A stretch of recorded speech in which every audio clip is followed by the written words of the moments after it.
नीतीश के अरमानों पर अरविंद केजरीवाल ने भले ही झाड़ू चला दिया हो, लेकिन इससे एकजुट विपक्ष को ज्यादा नुकसान होगा या फिर उन्हें यह चर्चा का विषय बना हुआ है। देखिए तो अरविंद केजरीवाल का राजनीतिक करियर भाजपा और कांग्रेस दोनों के विरोध से शुरू हुआ है। इसी के दम पर आम आदमी पार्टी को राष्ट्रीय पार्टी का दर्जा भी मिल गया है, यानी कि केजरीवाल कहीं न कहीं खुद को भाजपा और कांग्रेस का विकल्प के रूप में स्थापित कर चुकी हैं।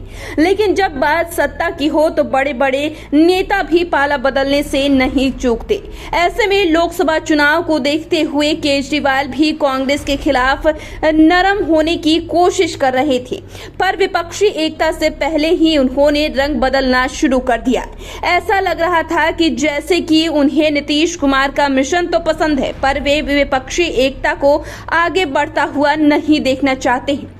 अब सवाल यह उठता है कि नीतीश कुमार के मिशन में केजरीवाल नहीं शामिल होते हैं तो इससे विपक्ष को कितना नुकसान होगा। देखिए तो दिल्ली विधानसभा चुनाव में आम आदमी पार्टी को भले ही बड़ी जीत मिली हो, पर पार्टी लोकसभा चुनाव में जनता को लुभाने में नाकाम रही है। अगर लोकसभा चुनाव 2014 की बात करें तो इससे मोदी लहर के कारण आम आदमी पार्टी का सुफड़ा साफ हो गया था और दिल्ली की सभी 7 सीटों पर बीजेपी की जीत हुई थी। वहीं लोकसभा चुनाव 2019 में भी बीजेपी ने पूरी तरह से केजरीवाल की पार्टी का सफाया कर दिया था, यानी कि पिछले 2 लोकसभा चुनाव में आम आदमी पार्टी बीजेपी को टक्कर देने में नाकाम साबित हुई है, जबकि दिल्ली विधानसभा चुनाव में अरविंद केजरीवाल का डंका बजता नजर आया।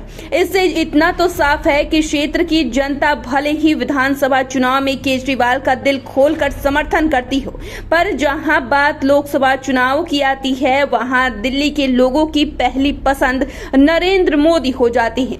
ऐसे में आंकड़े यह बता रहे हैं कि अगर अरविंद केजरीवाल विपक्षी एकता से किनारा करते हैं तो फिर यह भले ही नीतीश कुमार के मिशन के लिए झटका हो, पर इससे उनको भी कोई विशेष लाभ होता नजर नहीं आ रहा। कहा तो यह भी जा रहा है कि आम आदमी पार्टी केजरीवाल को प्रधानमंत्री बनते हुए देखना चाहती है, लेकिन एक सच्चाई यह भी है कि बीजेपी और एकजुट विपक्ष से टक्कर लेकर पार्टी के लिए आसान नहीं है। शायद यही वजह है कि विपक्ष आम आदमी पार्टी के इस रवैये पर ज्यादा गंभीर भी नहीं है, क्योंकि उनको यह मालूम है कि लोकसभा चुनाव में केजरीवाल दिल्ली में पूरी तरह से 2 बार फेल हो चुके हैं। वहीं पंजाब में भले ही उनकी पार्टी की सरकार है, पर लोकसभा चुनाव में वहां की जनता क्या करेगी इस पर अभी कुछ कहा नहीं जा सकता है। हालांकि नीतीश कुमार अभी भी कोशिश में जुटे हुए हैं कि केजरीवाल मान जाए, ताकि लोकसभा चुनाव 2024 में दिल्ली और पंजाब में भी विपक्ष पूरी ताकत से उतरे।